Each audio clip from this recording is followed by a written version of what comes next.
Assalamualaikum warahmatullahi wabarakatuh.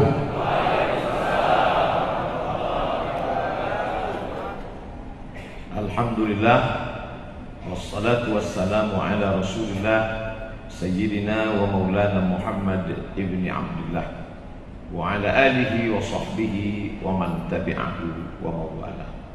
Sekarang kita dihadapkan pada umat yang meminta dalil atas segala perbuatan, dan itu ajaran Islam. Saya sendiri selalu menyampaikan tausiah kepada masyarakat, umat ini harus cerdas.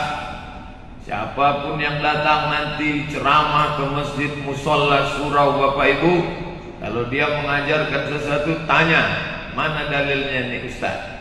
Kalau dia ayat, ayatnya apa? Kalau hadis, riwayat siapa? Kalau pendapat mazhab, mazhab apa? Hanafi kah? Maliki kah? Syafi'i kah? Hambali kah? Maka ketika begitu, selamatlah umat ini daripada perbuatan-perbuatan batil. Tapi mau tak mau, argumentasi itu pun akan dibalikkan orang. Tadi acaranya apa? Acara pawai. Pawai apa? Menyambut Ramadan. Apa pernah Nabi pawai menyambut Ramadan?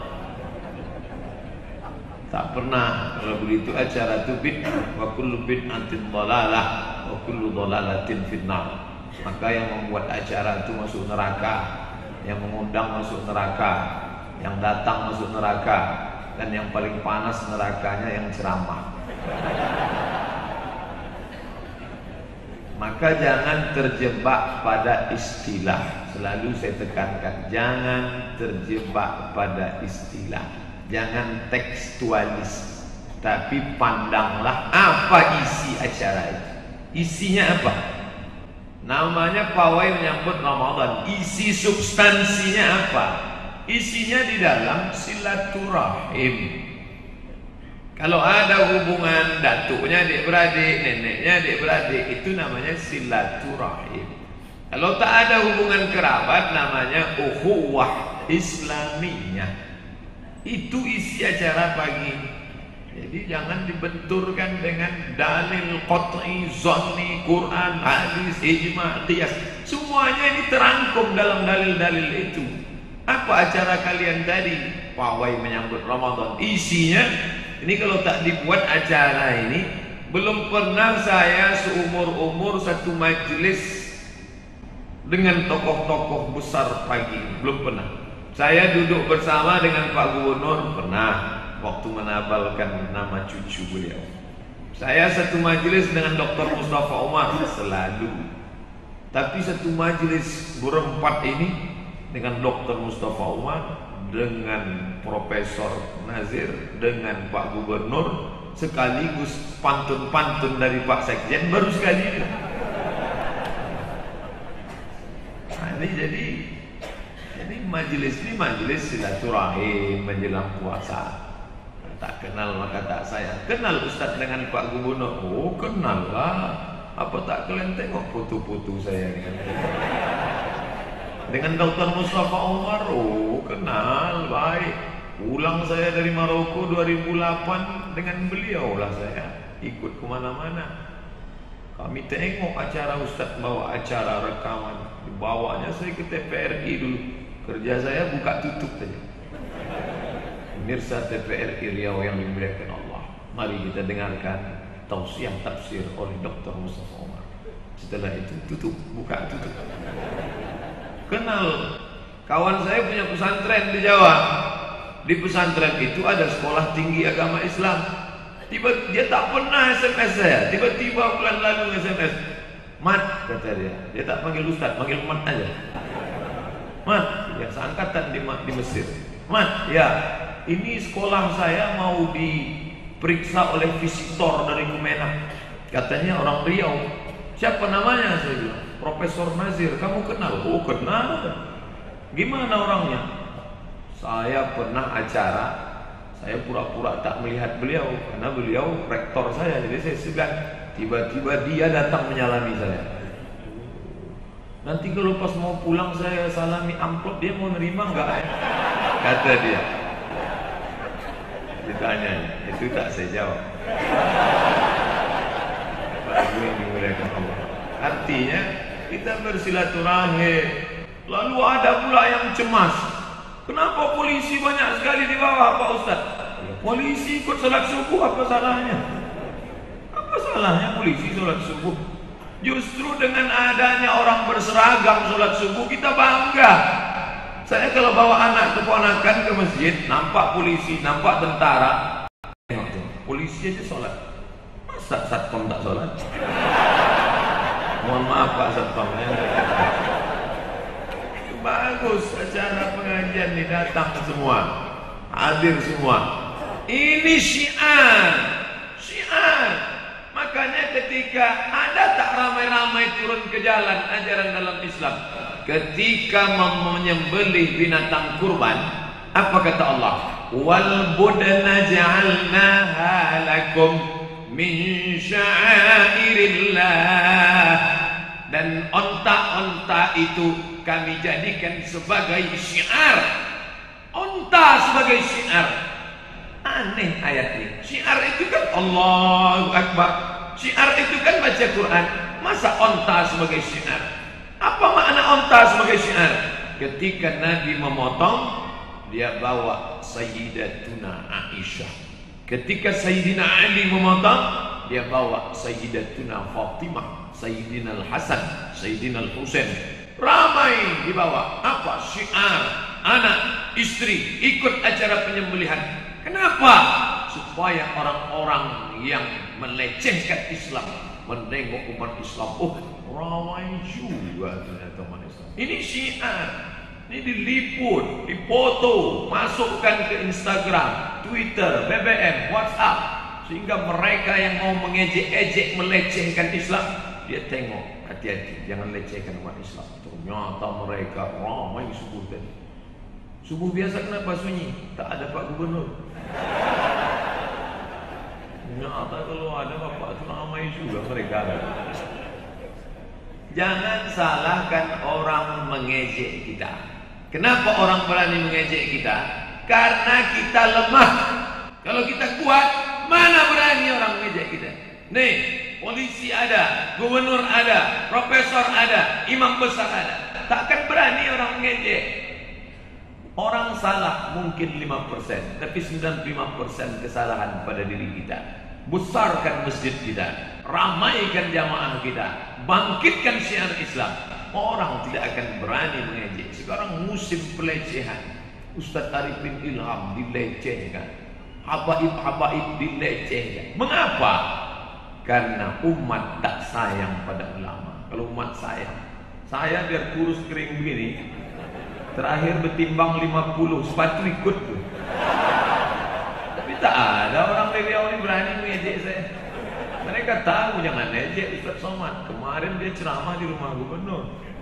Hati-hati kalian. Insya Allah yang dikhawatirkan imam besar, naik rasa marah kita. Mengapa berani memajang poster? Yang beliau khawatirkan tadi adalah perempuan memijat laki-laki. Lebih parah lagi Jakarta, laki-laki memijat laki-laki. Luar biasa itu. Tapi insya Allah itu tak akan terjadi. Orang tahu ini bumi Melayu dan Melayu adalah Islam. Melayu tanpa Islam hilang menya, tinggal layunya saja. Minangkabau Pak Ustaz, Minangkabau adalah Islam. Minangkabau tanpa Islam hilang minangnya, tinggal kabaunya saja. Jawa Pak Ustaz, Jawa adalah Islam.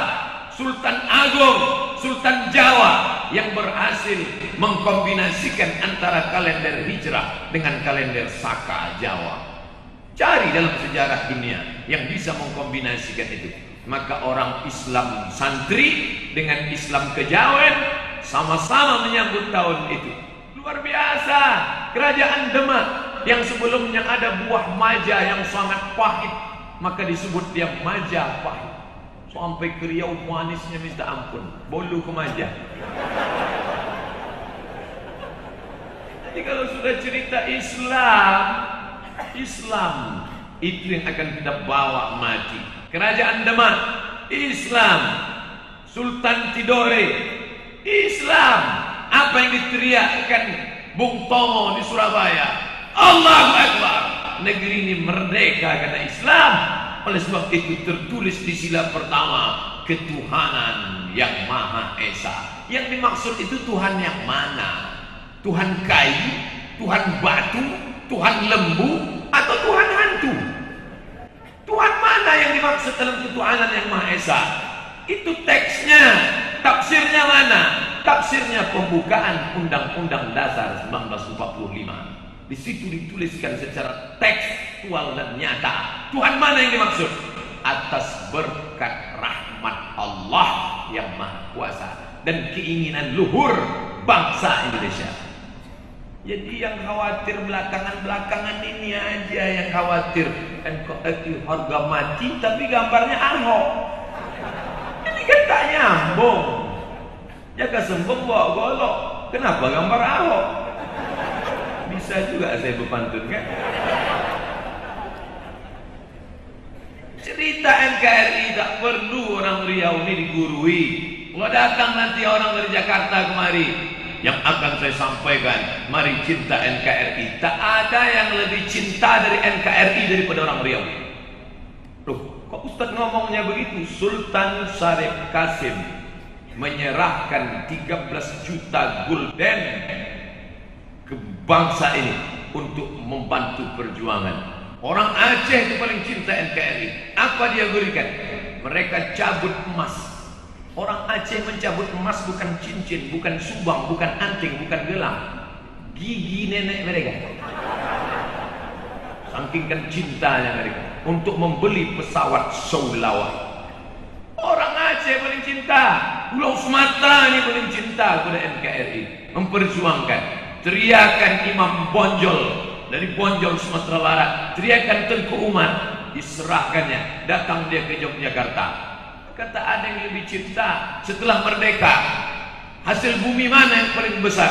Saya diundang acara MTQ Chevron, 7 Chevron, 5 hanya di Riau, 2 itu yang di luar Riau, 1 Jakarta itu pun kantor, cuma yang 1 lagi adalah Kalimantan Barat. Yang lain itu Riau semua. Duri, Dumai, Minas, Kandis. Di Riau semua. Minyak terbesar, minyak tertinggi kualitas dunia. Minyak mana? Minyak Minas, minyak Riau. Tapi kita dengan senang hati, biarlah ini diambil. Kami mendapatkan sedikit pun tak apa. Kenapa? Cinta NKRI. Memang agak sulit membedakan antara ridho dengan takut itu biasanya. Tapi yang jelas kita tak pernah mengatakan ingin memisahkan diri. Yang mau memisahkan itu siapa? Begitu diumumkan hari ini, dasar negara kita adalah Pancasila. 1. Ketuhanan dengan kewajiban menjalankan syariat Islam bagi pemeluknya. 7 kata. Siapa yang pertama kali menolak? Orang Riau menolak? Orang Aceh menolak? Tidak. Yang menolak dari timur sana. Padahal panitia penyusun ini sudah tanya sama AA Maramis. Hai AA Maramis, ya, keberatankah ente dengan 7 kata ini? Apa kata Maramis? 200% kami tidak keberatan.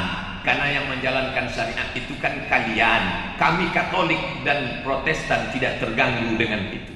AA Maramis mengaku itu. Tapi siapa? Kalau tidak dibuang 7 kata, kami akan merdeka. Jangan katakan Riau mau merdeka, jangan katakan Aceh mau merdeka. Dari timur Indonesia dibantu Jepang. Kalau kalian tak buang 7 kata, kami mau merdeka. Pengkhianat pertama bangsa ini. Lalu setelah itu barulah umat Islam yang lemah ini. Oke lah, kalau kalian takut dengan 7 kata ini, mungkin kalian belum paham. Kata Presiden Soekarno, robah aja. Nanti belakangan setelah, karena ini ancaman kita banyak. Belanda merongrong, Jepang mengganyang, ditambah lagi menikam dari dalam, menggunting dalam lipatan, menjegal kawan seiring, musuh dalam selimut. Di situ ingin merdeka, di situ pula dia ingin memisahkan diri. Siapa pengkhianat pertama? Akhirnya umat Islam mengalah mundur selangkah. Kalau gitu kita hilangkan kata syariat itu.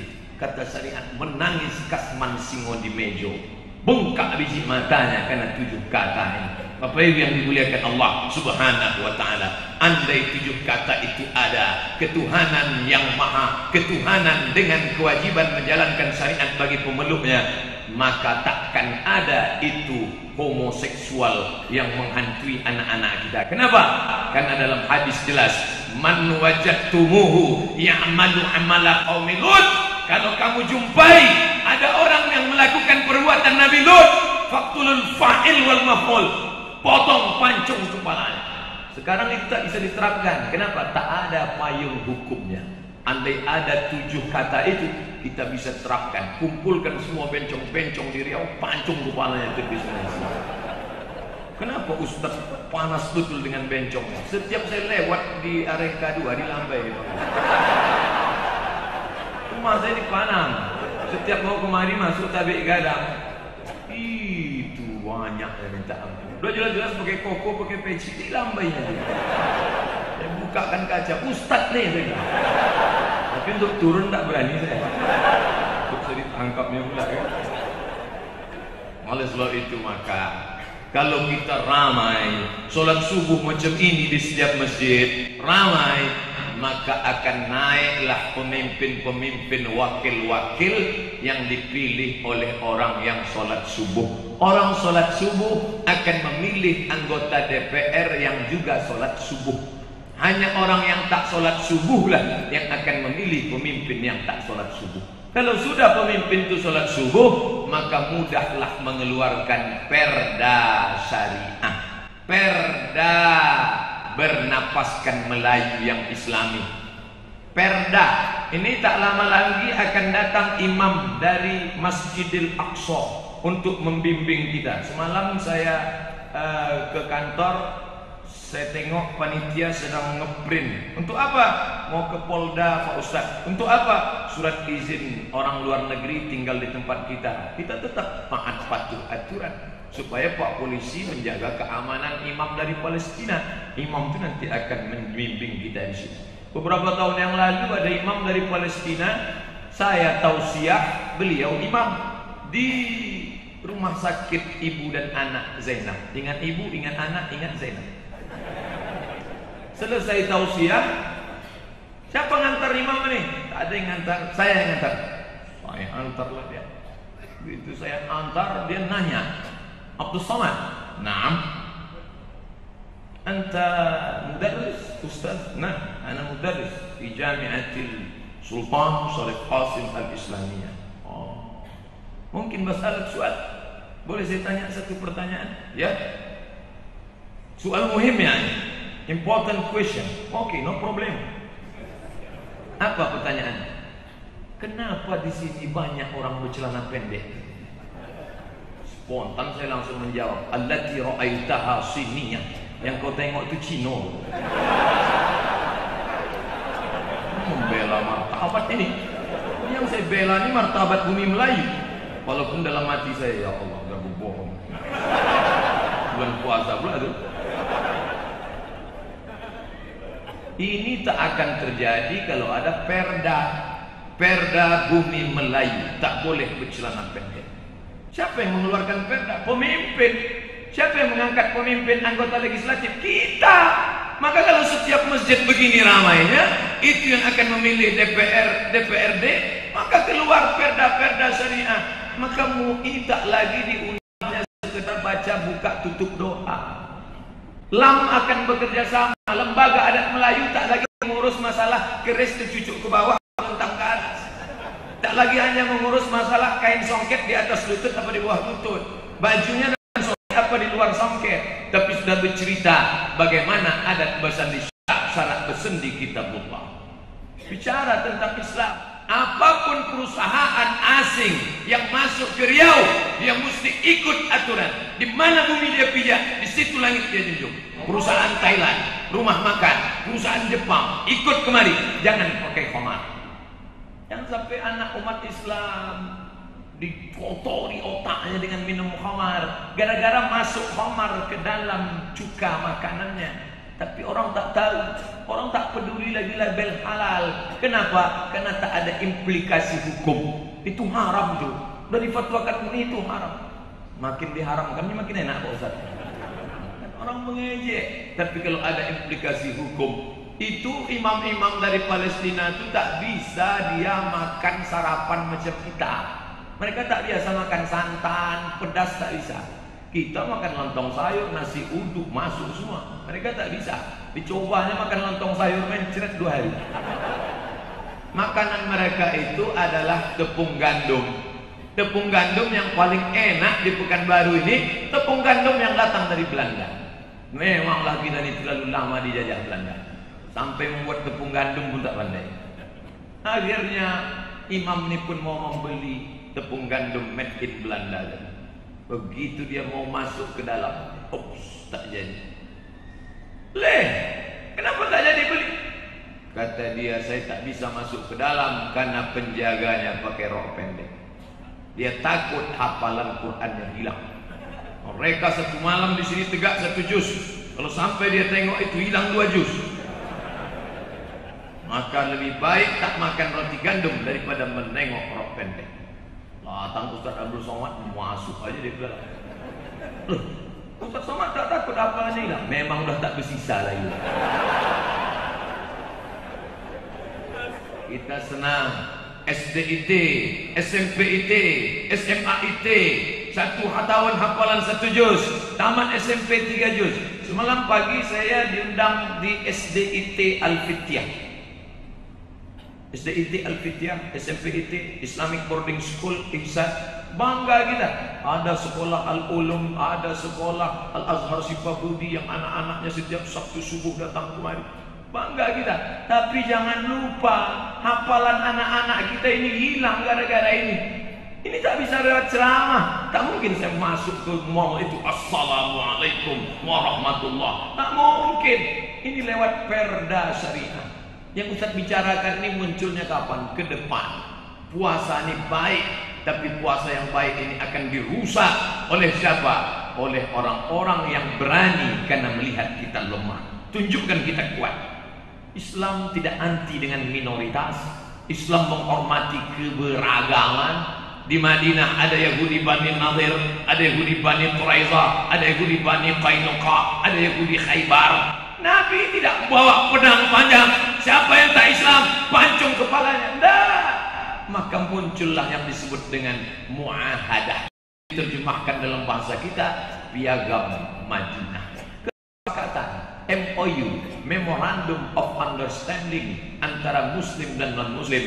Kalau kalian menghormati kami, kami pun juga akan segan kepada kalian. Anda sopan, kami segan. Kan begitu ditulis-tulis di dinding kamar mandi. Bapak Ibu yang dimuliakan Allah Subhanahu wa taala, maka kita jaga keberagaman ini. Wa a'iddu lahum mastata'tum min quwwah. Supaya orang lain macam sama kalian, maka siapkan kuat, kekuatan. Ribatil khail, tali kekang kuda.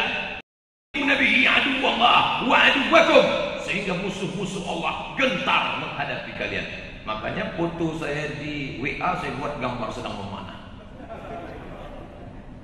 Buat gambar memanah, habis itu di ujungnya saya buat anak panah.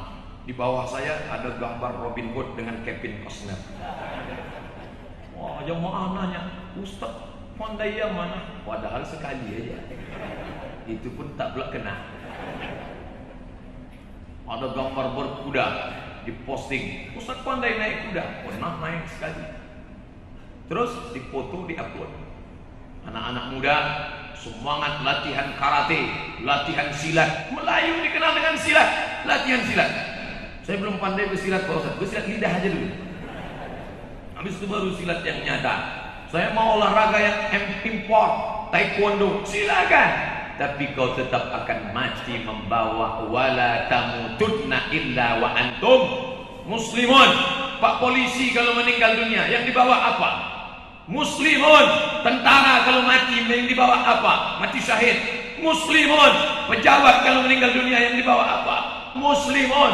Maka kalau ditanya, Ustaz apa? Saya Islam. Karena kalau saya mati yang akan saya bawa Islam. Malaikat tak akan nanya saya, Somad sudah ngurus pangkat 4A. Pangkat saya sampai sekarang 3D.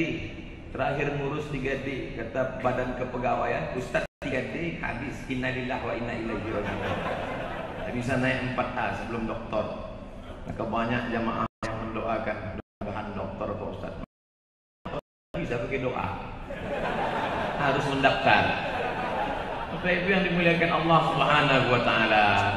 Maka lebih kurang 30 menit sudah sampaikan tausiah. Masuk sekarang waktu syuruk. Syuruk jam 6:06 tambah 12 6:18 sudah masuk. Maka alangkah indahnya sebelum kita turun pawai salat sunat isyraq 2 rakaat. Bagi yang pakai usolli sunnatal isyraq rakaatain lillah taala. Bagi yang tidak pakai usolli dalam hati saja sah. Itu yang dapat saya sampaikan. Kesimpulannya Pak Ustaz, simpulkanlah sendiri. Insyaallah baik semuanya. Mohon maaf banyak cakap tak berkenan di hati. Kenapa pagi ini suara Ustaz kuat betul menggelegar? Belum sarapan. Negeri ini merdeka karena teriakan Allahu Akbar. Kita merdeka 9 Ramadan bertepatan 17 Agustus 1945. Yang berteriak itu Presiden Soekarno, Bung Hatta, Haji Agus Salim, Bung Tomo berteriak Allahu Akbar. Itu yang membuat Belanda lari pontang-panting, tunggang langgang, lintang tukang. Kenapa? Yang berteriak itu dalam keadaan lapar. Kalau orang kenyang tak bisa dia berteriak Allahu Akbar. Terima kasih. Wassalamualaikum warahmatullahi wabarakatuh.